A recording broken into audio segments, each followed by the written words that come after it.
하나님 감사합니다. 참 어려움 속에서도 하나님께서 불러주시고 우리가 하나님 예배 드리는 것을 우리가 잊지 않게 하시고 또한 예배의 가격을 유지하심을 감사드립니다. 이 땅에 주신 그 어려움이 우리는 알 수는 없지만 하나님의 기쁘신 뜻에 있음을 믿고 또한 그렇지만 우리가 드러난 뜻에 충실히 예배에 참석하며 하나님 예배드리기를 그치지 아니하며 모이기에 힘쓰고 어려운 이들을 돌아볼 수 있는 귀한 시간들로 나타나여서 우리 하나님의 뜻을 잘 알고 또 주를 더 믿는 그런 기회로 함께하여 주시옵소서. 또 나오지 못한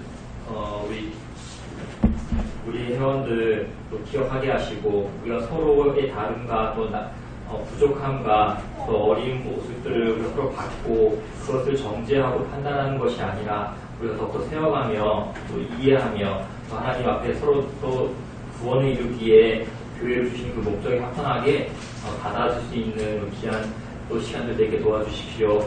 오늘 말씀처럼 환난과 풍랑 속에 주신 그 어려움 속에서도 우리가 주를 믿고 주께서 이 모든 일을 행하시고 두 어깨에 정사를 지신 예수 그리스도가 우리에게 있음을 알고 우리가 그것을 흔들리지 아니하며 폭풍을 잠잠케 하시며 죽은 자를 일으키시는 하나님의 그 능력을 믿는 우리 이 어벨 교회 회원들에게 도와주시고 특별히 오후 모임을 통하여서 하나님께서 우리를 어떻게 불러주셨고 또한 성령님께서 우리를 어떻게 구원을 이루시는가에 대해서 배울 때 우리의 믿음이 더욱더 견고하여지고 또 주를 믿는 믿음이 더욱더 커져서 우리가 이 시간을 통하여서 우리가 살아가면서 우리가 배운 이 모든 것이 참된 나의 진리로 받을 수 있는 귀한 시간을 되게 도와주시옵소서. 예수님 이름으로 기도드렸습니다. 아멘. 네, 오늘 우리 소요리 문답 31문 답이죠. 31문 답. 31문 답. 네, 우리 문답을 한번 같이 해보도록 하겠습니다. 문답입니다. 효력 있는 부르심이란 무엇입니까?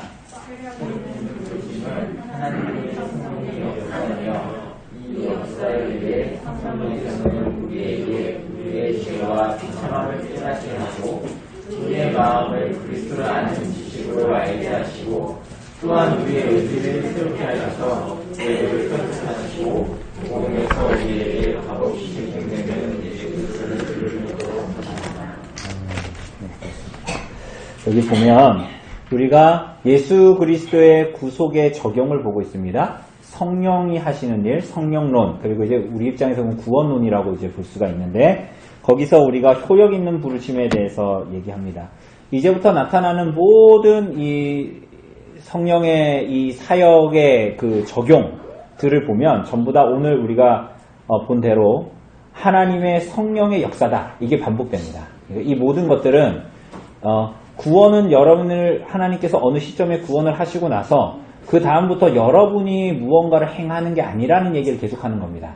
그 모든 것들이 성령의 역사, 오늘 우리가 볼 거지만 성령님이 우리 안에 여전히 동행하시고 역사하시는 일이다라고 반복적으로 얘기합니다.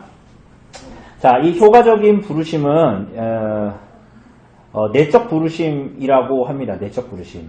근데 이 내적 부르심을 효과적 부르심이라고도 얘기하는데 여러분 왜 효과적인 부르심이라고 얘기한다 그랬죠? 여러분도 아시잖아요. 우리 이미 공부했기 때문에 이 내적 부르심을 왜 효과적인 부르심이라고 부르죠? 구원으로 초청하는 효력이 반드시 있다 없다. 반드시 있는 부름이기 때문에 효과적인 부르심이라고 얘기합니다. 내적인 부르심. 그럼 내적인 부르심이 있다면 뭐도 있어요? 그죠? 내적인 부르심이 있다면 외적 부르심도 있습니다. 그럼 외적 부르심은 뭐죠? 외적 부르심이 뭐예요? 여러분, 복음을 전도하는 것입니다. 그죠? 복음을 전도하는데 불신자를 대상으로 하는 거죠. 그런데 그러면 여러분 중앙시장 가서 오늘 여러분들이 복음 전도를 한다고 합시다. 코로나에도 불구하고 중앙시장 가서 복음을 전하는데 거기서 그 외적 부르심을 들은 사람들은 상당수 어떻게 할까요?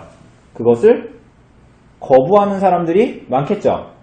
그래서 이것을 외적 부르심, 그 효력이 외적 부르심은 항상 있는 게 아니다.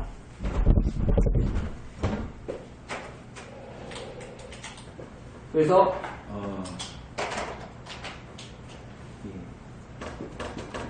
외적 부르심과 내적 부르심, 이것을 효과적 부르심이다 라고 이제 부르는데, 이렇게 외적 부르심과 내적 부르심, 그래서 그 마태복음 22장 14절 보면 여러분들 아는 대로 혼인잔치 비유인데, 청함을 받은 사람은 자는 많으나 택함을 받은 자는 많다 적다. 적다 그러잖아요. 그러니까 결국은 외적인 부르심 가운데에서 내적인 부르심이 나타나는 거죠. 그죠? 여러분 어떻게 보면 이 외적인 부르심은 일반 은총에 속합니다. 특별 은총이라기보다. 왜 그럴까요? 여러분 외적 부르심을 통해서 사람들은 뭘 알게 돼요?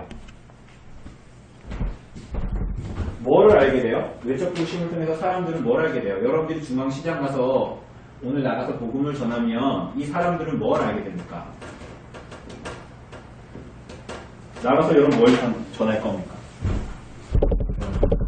말씀을 전하는데 뭐예요? 여러분 우리는 모두 다 죄인입니다. 이렇게 살다가는 죽습니다. 파멸됩니다. 그러나 하나님은 선하십니다. 그래서 우리를 위해서 아들을 보내주셨습니다. 그분이 우리들의 죄를 속하셨습니다. 그러므로 회개하십시오. 이 내용 아닙니까? 이게 복음의 내용이잖아요. 근데 이것을 전할 때 그것이 외적 부르심으로 나타나는 거예요. 일반 은총이에요. 그러니까 이런 것들이 모든 사람에게 우리가 마치 자연 만물을 보면서 하나님의 살아계심을 마치 알게 되는 것처럼, 물론 특별 은총을 받은 사람이 이 삼위일체의 하나님의 작품이라는 걸 알게 되지만, 이것들을 통해서 우리가 뭔가 신의 존재를 알게 되잖아요. 마치 그것과 같이 외적인 저 부르심은 일반 은총에 속하는 것입니다. 그래서 일반 은총을 통해서 외적 부르심을 통해서 복음이 뭔가를 사실은 알게 됩니다. 여러분 그래서 교회 안 다니는 사람들도 복음이 뭔지 알아요? 몰라요? 여러분 일반적으로 교회 안 다니는 사람들도 어디 TV에서 배너 이런 거 보고 패션 클래스 이런 거 본단 말이에요. 죄인이고 교회가 대체 뭘 얘기하는지 대충은 안단 말이죠. 감은 잡고 있어요. 그러니까 일반은 총, 마치 우리가 이거 보면서 야, 참 신기하다. 어떻게 이게 일반은 총이 이게 신이 없으면 어떻게 이런 일이 가능하지? 이런 생각을 일반 사람들도 하잖아요. 외적인 부르심이 있습니다. 그런데 어떤 사람들은 외적 부르심을 듣고 그냥 집에 가는 것이 아니라 어떤 사람들은 외적 부르심에 반응하여 믿음에 이르게 됩니다. 어떤 사람이 그래요? 그렇죠. 택함 받은 사람. 오늘 이 문답에 의하면 하나님의 영의 사역의 역사에 영향을 받은 사람. 성령의 역사에 영향을 받은 사람. 그래서 그들의 삶에는 어떤 일이 일어납니까? 어떤 일이 나타나요? 이 역사에 의해서 우리의 죄와 비참을 깨닫게 하시고 납득하게 하시고 그 다음에 뭐예요? 그리스도를 알게 하시고 그리고 뭐예요? 우리의 의지를 새롭게 하십니다. 이것은 뭐 성경에 뭐 여러 번 나오는 본문들입니다. 이런 얘기들은 다 그죠? 그래서 우리들의 정서와 지식과 의지에 변화가 일어나게 됩니다. 그죠?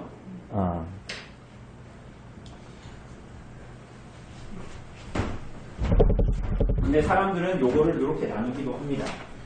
이렇게 이게 내적 부르심, 효과적 부르심이라고 얘기하지만 요것을 사실 이거 구분해 보기도 합니다. 어떻게?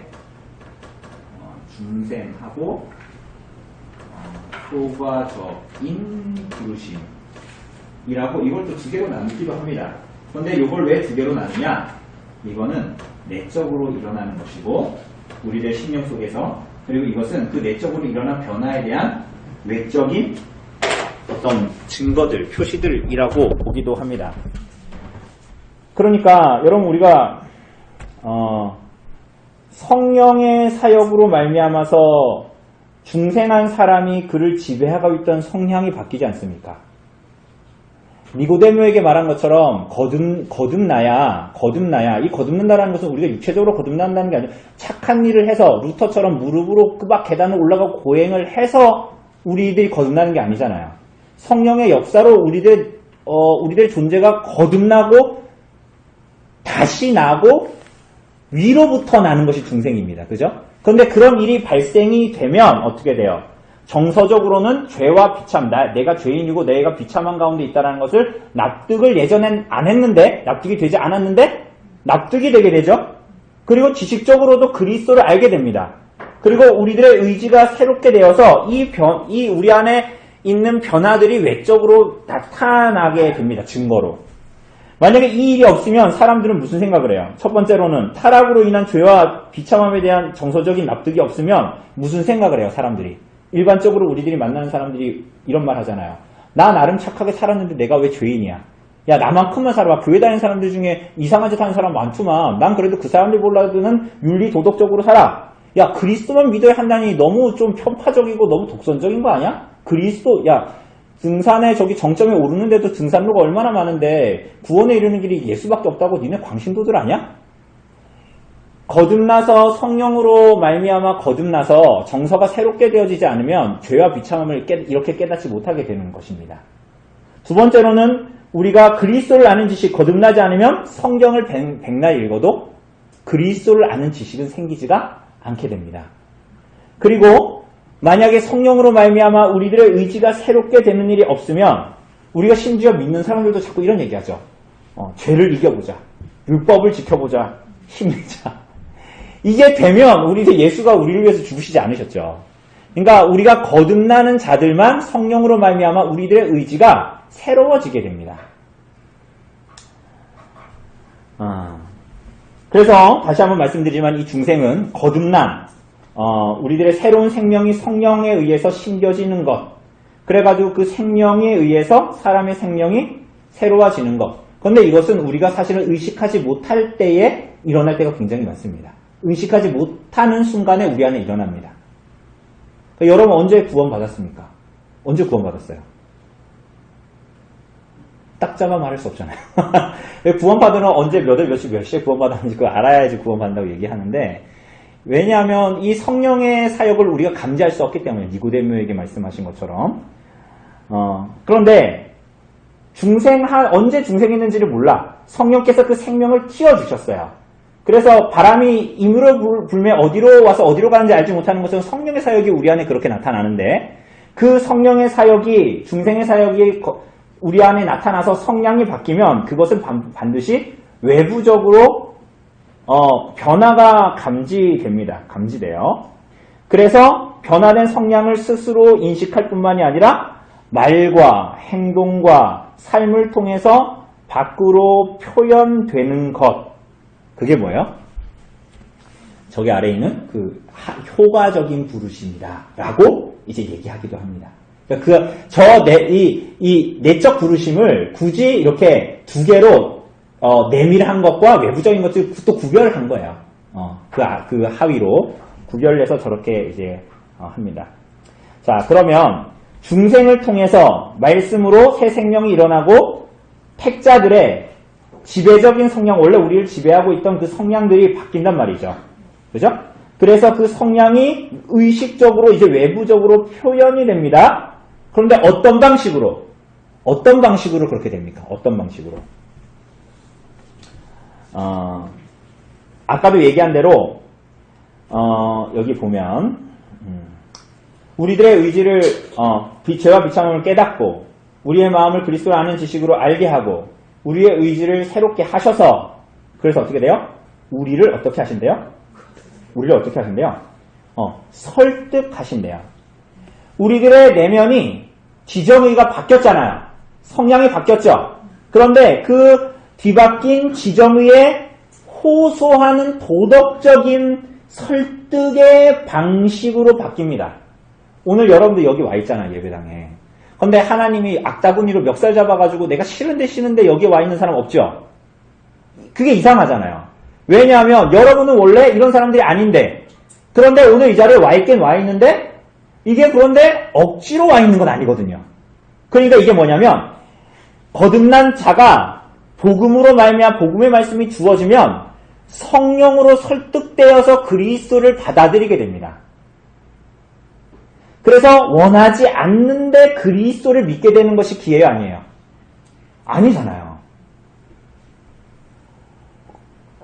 여러분, 그래서 청교도 시대에 막 식민지를 확장했거든요, 국가들이. 그런 식의 당연히 그게 뭐 선악을 구분할 수 없을 것 같은데 그 식민지를 점령하러 가기 위한 배를 타면서 선교사들도 거기에 탔을 거 아니에요. 청교도 목사들도. 왜? 그곳에 가서 이방인들에게 복음을 전하기 위해서 그 배를 탔을 거 아닙니까? 그런데 청교도들이 다 이런 생각을 가졌어요. 우린 영화를 보면서 굉장히 오해하지만 청교도들의 신학적인 이 기준은 강압적인 게 아니었어요. 오히려 거기에서 정말 그 나라를 지배하려고 했던 정치가들이 그 식민지의 사람들을 죽이고 막 압박하려고 막 강제 개종을 시키려고 했지. 청교도들이 가졌던 신앙은 뭐냐면 이 사람들을 강제로 개종시키려고 하지 말라고 얘기했어요. 계속. 그것은 그런 식으로 되는 문제가 아니기 때문이라는 것을 명확하게 알고 있었어요. 누구나 알 수 있죠. 성경을 바르게 믿는 사람들은 그렇게 알 수 있어요. 그러니까 지정의에 호소하시니, 그러니까 성령에 설득되어서 예수 그리스도를 받아들이는 것. 인격적으로 성령께서는 우리들을 예수 그리스도를 믿도록 설득하십니다. 어떤 사람은 단기간에 예수님을 믿게 되지만 어떤 사람은 굉장히 긴 시간이 걸리기도 해요. 그래서 성령께서는 어떻게 해요? 우리를 향해서 오래 참으시고, 그가 택자임에도 불구하고 택자일 때에도 때로는 오래 참으시고, 하나님께서 야곱에게 그러셨던 것처럼 오래 참으시고 인생의 다양한 방식과 사건들을 통해서 그를 설득하십니다. 그리고 그가 그리스도를 간절히 원하게 하셔서 결국은 그리스도를 받아들이게 하십니다. 그래서 성령은 이 문답에 나와 있는 것처럼 우리를 설득하시고 복음에서 우리에게 값없이 제공하는 예수 그리스도를 믿도록 하십니다. 그래서 우리가 교회 가기 싫다 했는데 어느 날 그게 설득이 돼요. 내 안에. 그래서 여러분들은 다 누구의 질질 끌려서 교회 온 게 아니라 여러분들 자기 발로 교회 왔죠? 끌려온 사람 있어요? 여러분 제 발로 왔잖아요. 그러니까 그것이 복음을 받아들이고, 그러니까 내가 무의식 중에 막 눈이 희미해져가지고 막 어쩔 수 없이 나도 모르게 교회로 끌려가고 이런 게 아니란 말이에요. 그죠? 뚜렷한 의식 가운데에서 복음을 받아들이고 예수 그리스도를 믿고 교회를 가겠다라고 결정을 하죠. 그러나 그 결정은, 그 뚜렷한 정신 가운데 우리가 하는 그 결정은 다 자기 결정이라고 생각하지만 그것은 성령의 역사입니다.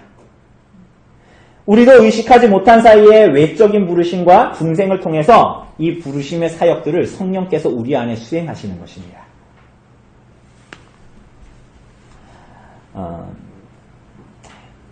그래서 이 모든 우리들의 구원, 우리가 구속이 적용되는 것, 이건 다 성령의 역사다. 초두에서도 말하잖아요. 하나님의 성령의 역사다. 그래서 성인 같은 경우에 저처럼 안 믿다가 믿게 된 경우에, 여기에 있는 대부분의 사람들처럼 안 믿다가 믿게 된 사람들 경우에는 이 외적인 부르심, 중생, 사실 이런 것들이 동시에 발생하기도 합니다. 동시에. 차례차례인가 시간 순으로 하는 게 아니에요. 이런 것들은 사실은. 여러분 유아들의 경우는 어떨까요? 유아들의 경우. 유아들은 어떻게 될까요?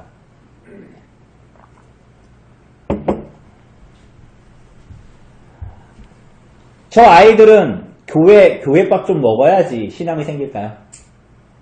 어떻게 생각하세요?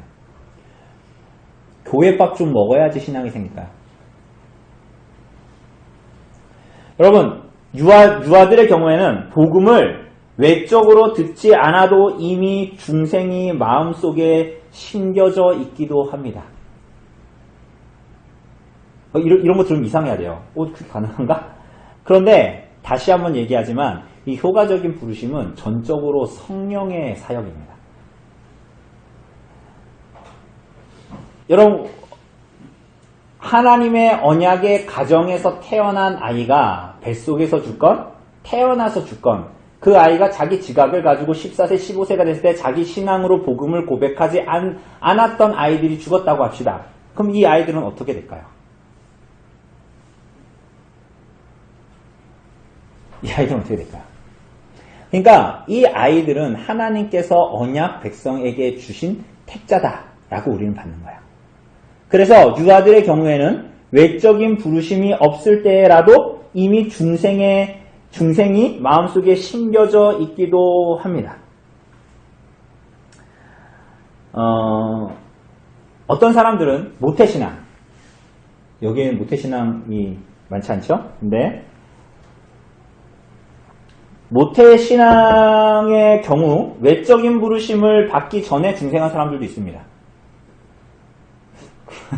그게 가능할까요? 예를 들면 우리 아이들은 중생하지 않았다는 표가 너무나 명확하게 나타나지 않습니까? 저희 집 애들 얘기하는 거예요. 서로 싸우고 막 그러는 거 보면.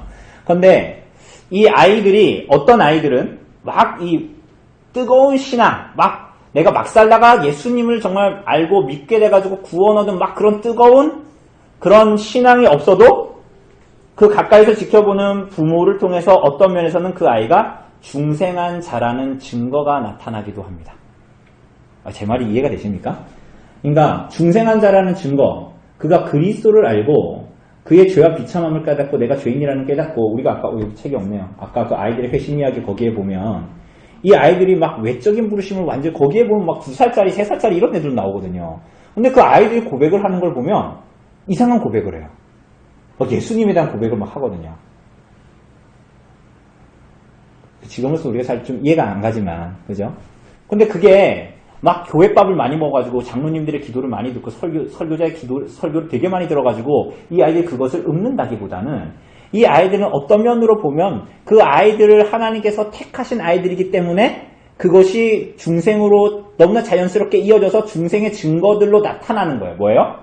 그가 막 요리문답을, 대요리문답을 몇십 번을 외우지 않았음에도 불구하고 성경의 핵심을 말하고 내가 죄인이라는 것을 깨닫고, 사실은 아까 우리가 오전에 얘기했던 그 네덜란드의 그 아이, 그 9살짜리, 8살짜리 그 아이는 죽을 때 주님 나의 죄를 용서해 주십시오 이렇게 기도하고 죽었대요. 그런데 이제 그런 것들을 보면 교회밥을 많이 먹지 않고 많이 듣지 않았어도, 외적인 부르심을 많이 듣지 않아도 그가 죄와 비참을 깨닫고 그리스도를 알기를 소원하고, 그리고 그 아이가 뭐라고 다 읽지 않았으니까 거기에 뭐라 그러냐면, 거기에 그런 얘기도 되게 많아요. 거기에 뭐라고 하냐면 그 아이가 정년병에 걸렸는데 앓으면서 뭐래요? 나는 의사가 이미 사실은 의사도 손을 놓은 상태니까 어떻게 할 수 없는 상태니까. 근데 이제 그 아이가 그걸 알았는지 몰랐는지 그건 몰라요. 근데 그 아이가 뭐라고 했냐면, 나는 의사가 필요 없습니다. 나는 오직 그리스도만이 나의 회복자이시고 구원자이십니다. 이런 얘기를 해요. 그러니까 그의 정서와 지식과 어떤 의지가 그가 많이 배워서 되는 문제가 아니거든요. 이것은 정말로 성령의 사역입니다. 우리는 사실은 이런 문답을 읽거나 성경을 읽으면 반감이 들거든요. 많이 알아야지, 그래도 더 알아야지 예수님을 더 믿지. 여러분, 언제 여러분과 제가 더 많이 알아가지고 예수님을 더 믿게 됐던가요? 그런 거 아니라는 거 우리가 알면서 자꾸만 딴 사람한테 그런 얘기를 해요. 어쨌거나 우리는 이 외적 부르심을 보여주는 그런 뜨거운 신앙, 막 그런 열심, 그런 게 없어도 그 사람들의 삶 가운데 중생한 자라는 증거가 나타남으로 말미암아 이것이 성령의 사역이라는 것을 감지하게 됩니다. 자, 그래서 하나님께서는 이 일들로 말미암아 우리를 초가적인 부르심으로 부르셔서 값없이 제공되는, 복음에서 우리에게 값없이 제공되는 예수 그리스도를 믿도록 하십니다. 믿도록. 이렇게 믿도록 하시는 이유는 값없이 제공되는 예수 그리스도로 말미암는 의롭다 하심을 얻어서 하나님이 우리와 교제하시기 위함이고, 이 믿음은 다시 한번 얘기하지만 대가나 조건이 아니라 주님께서 그 일을 이루시기 위해서 값없이 우리에게 주시는, 교제하기 위한 수단이요 도구다라는 것을 알아야 됩니다. 그죠? 여러분, 그렇게 믿도록 설득하시는 분이 성령님이십니다. 그죠? 학식이랑 아무 상관이 없습니다. 그죠? 학식이랑 상관이 없어요. 빈부귀천과 상관이 없습니다. 오늘 이곳에 모인 분들도 보면 대졸자도 있고, 그죠? 초등학교, 중학교, 고등학교, 그죠? 그런 사람들 다 있잖아요. 우리 미취학 아동도 있잖아요. 이게 다 뭐예요? 성령님께서, 그러니까 아예 그냥 시간이 지나면 얘도 학교 가고 그렇게 되겠지. 그게 아니라 구원하는 하나님의 백성들, 이 택자들은 빈부귀천과 학식과 아무런 상관이 없다라는 것입니다. 택자들이 구원받는, 성령님으로 말미암아 구원받는 그 일이에요. 그러니까 이 모든 구원의 역사는 성령님께 속해져 있습니다.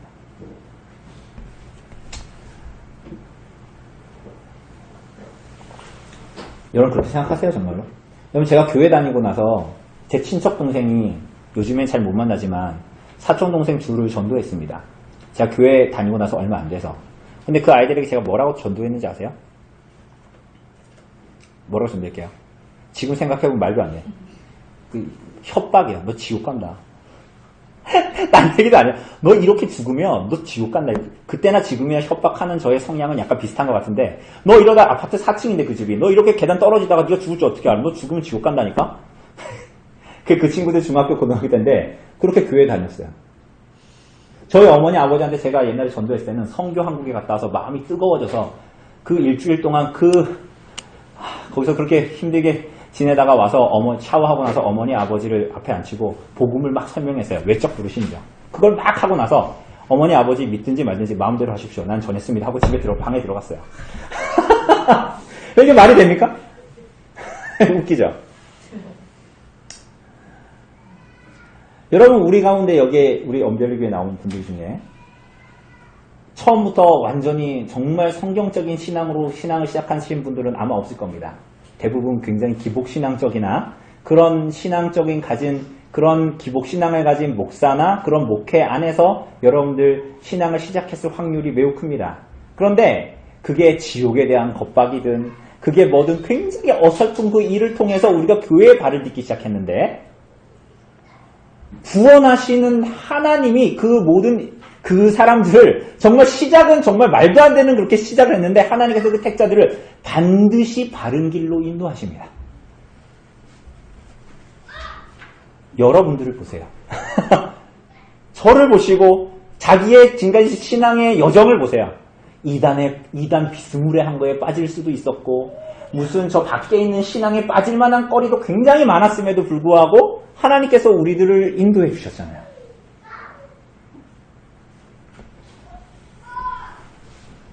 그죠?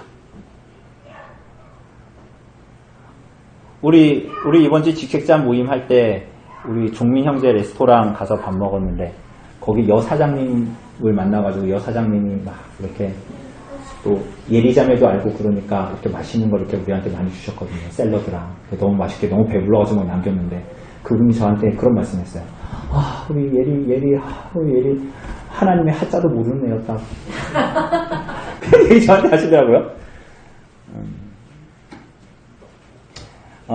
그러니까 그 시작이 우리를 전도한 어떤 사람도 완전한 사람도 아니고 정말 어떻게 보면 그 사람 어떻게 나한테 그렇게 전도했지? 라는 생각. 지금 봤을 땐 그 사람이 가진 신앙이 굉장히 이상하고 그 신앙생활 제대로 할 수 있나? 이런 생각이 들 정도임에도 불구하고 여러분 이 모든 일들이 그야말로 우리들에게 의탁되어진 일이 아니고 우리들의 학식과 우리들의 능력과 우리들의 경험치에 달려있는 것이 아니고 오로지 우리를 사랑하시는 우리를 붙드시는 정사를 어깨에 메신 그죠? 정사를 어깨에 메신 영존하시는 아버지 평강의 왕이 우리들을 이끄시네요.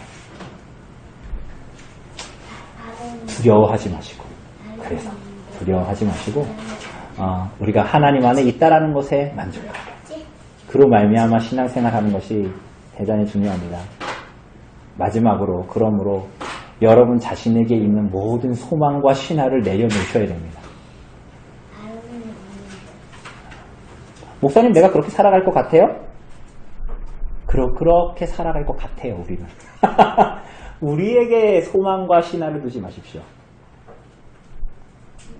제가 전에도 얘기했잖아요.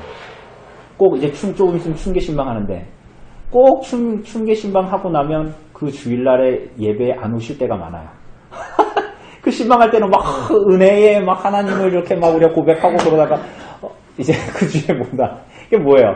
자꾸 우리들의 그 타락한 여전히 가지고 있는 그 물에 찌꺼기같이 가라앉아 있는 지정의 그런 것을 여전히 맛봄에도 불구하고 마치 그것이 우리하고 아무런 상관이 없는 양 우리들에게 무한한 소망과 무한한 신화를 두고 계속적으로 살아가려고 하는 죄인입니다. 여러분 그럴 때마다 눈을 돌리셔야 됩니다.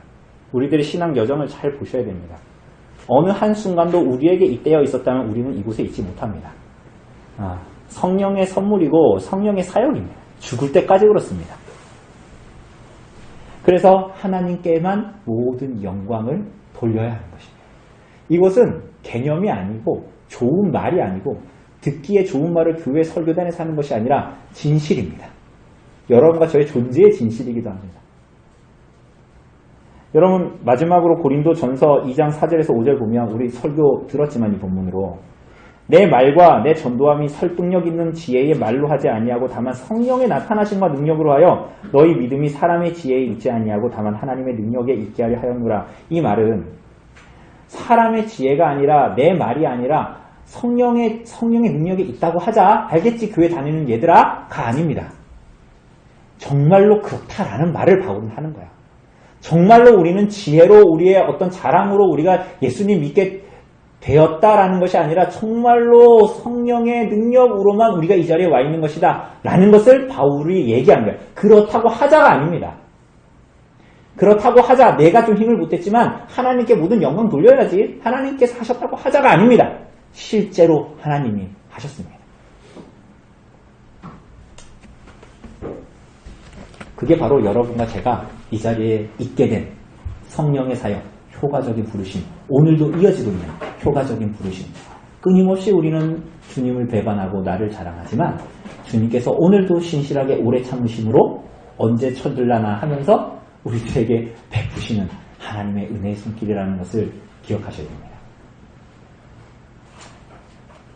두려워하지 마시고 무서워하지 마시고 죽어도 그리스도의 손에 있다라는 것에 대해서 감사하고 그러므로 모든 사람이 이르는 결국인 죽음을 두려워하지 말고 오늘 내가 할 일을 하면서 살아감으로 말미암아 영생을 꿈꾸는 자로 이 땅을 살아가야 되는 것이 성도의 삶이고 교회적인 삶입니다. 그리스도께서 우리를 위해서 십자가에서 죽으셨죠. 그래서 우리를 교회로 부르셨죠. 그래서 우리는 그리스도의 죽음 때문에 지체가 되었습니다. 그 얘기는 무슨 얘기입니까? 서로를 향해서 죽도록 사랑해야 될 의무가 또한 주어져 있는 것입니다. 그리스도께서 우리를 위해서 죽으셔서 교회로 부르셨다는 것은 우리가 그리스도의 피값으로 말미암아 하나 되었으므로 우리가 사랑하되 죽도록 사랑하라는 하나님의 말씀이고 그 공동체가 바로 교회 공동체입니다. 코로나가 우리가 서로 사랑하는 것을 막을 수 없습니다. 분명히 기억하셔야 됩니다. 여러분. 코로나로 죽어도 서로 사랑하는 것을 포기하면 안 됩니다.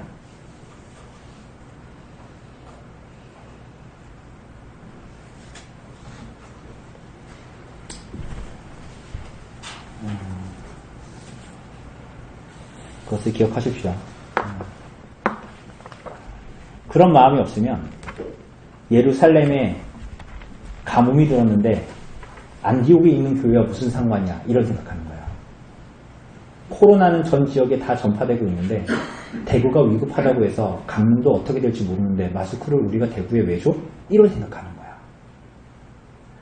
이해되시죠? 그죠?